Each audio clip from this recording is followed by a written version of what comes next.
Audio Jungle. नमस्कार दोस्तों, आज की करंट अफेयर्स क्लास में आप सबका स्वागत। और आज हो गई 5 दिसंबर 2023। आज का करंट अफेयर्स इस प्रकार है। पहला क्वेश्चन है, हाल ही में भारतीय नौसेना दिवस कब मनाया गया?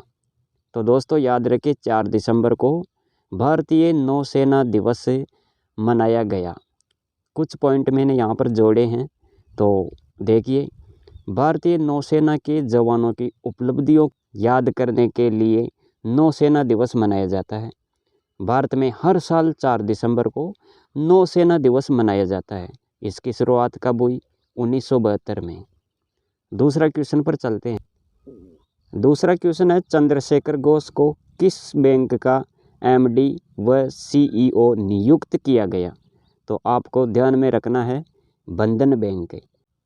कुछ पॉइंट है। 63 साल के चंद्रशेखर घोष का जन्म त्रिपुरा के अगरतला में हुआ। गरीब परिवार में जन्मे घोष का बचपन संघर्ष में बीता। स्कूल जाने से पहले और आने के बाद अपने पिता की मिठाई की दुकान पर पिता का हाथ बटाते थे। बंधन बैंक की शुरुआत 23 अगस्त 2015 को हुई। बंधन बैंक का जो मुख्यालय है वो कहाँ पर है दोस्तों? कोलकाता। तो ये फैक्ट आपको याद रखना है। नेक्स्ट क्वेश्चन पर चलते हैं।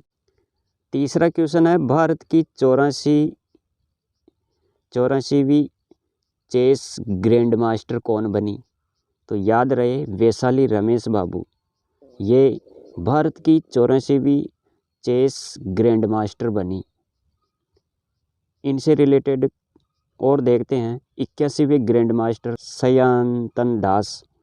82वें ग्रैंड मास्टर वोपला प्रणीत। और 83वें ग्रैंड मास्टर आदित्य सामंत। तो इतना आपको याद रखना है।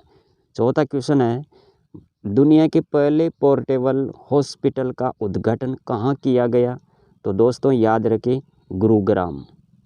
पांचवा क्वेश्चन है, हाल ही में कौन सा देश सर्वाधिक वोट के साथ अंतर्राष्ट्रीय समुद्री संगठन के लिए निर्वाचित हुआ?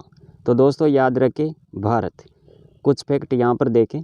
भारत ने 23-24 में रिकॉर्ड 41,010 पेटेंट कराए हैं। भारत को लगातार तीसरी बार AIBD का अध्यक्ष चुना गया। भारत ICC के तीनों फॉर्मेट में नंबर 1 बना है। भारत ICC के तीनों फॉर्मेट में नंबर 1 बना है। भारत सोशल मीडिया के लिए सख्त आयु सत्यापन योजना बना रहा है। तो दोस्तों आपको ये भी ध्यान में रखना है। नेक्स्ट क्वेश्चन पर चलते हैं। इंटरनेट गवर्नेंस फोरम IIGF 23 कहाँ आयोजित किया जाएगा? तो दोस्तों याद रखें, नई दिल्ली। नई दिल्ली में इंटरनेट गवर्नेंस फोरम IIGF 23 का आयोजन किया जाएगा। दोस्तों अगले क्वेश्चन पर चलते हैं। 7वां क्वेश्चन, किस देश के मारापी ज्वालामुखी में विस्फोट हुआ? आपको ध्यान में रखना है, इंडोनेशिया। कुछ पॉइंट है यहाँ पर।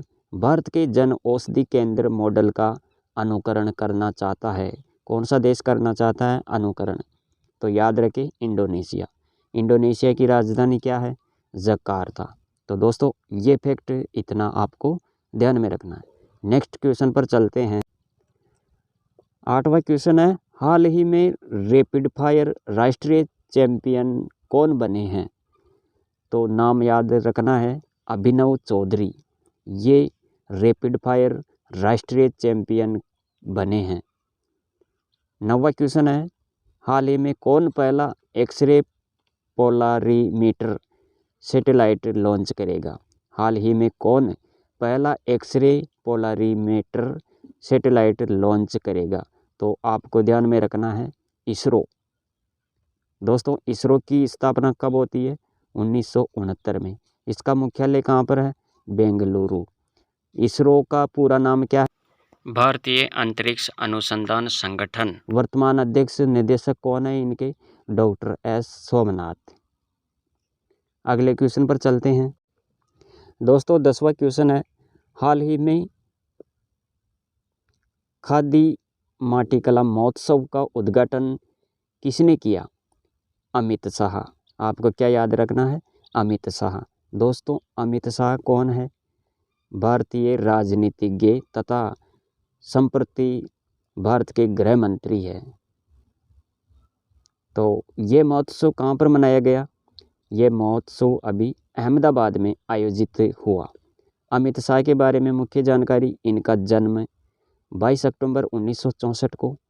ये भारतीय राजनीतिज्ञ तथा संप्रति भारत के गृह मंत्री है। भारत के पहले गृह मंत्री कौन है? सरदार वल्लभ भाई पटेल। तो इतना फैक्ट आपको याद रखना है।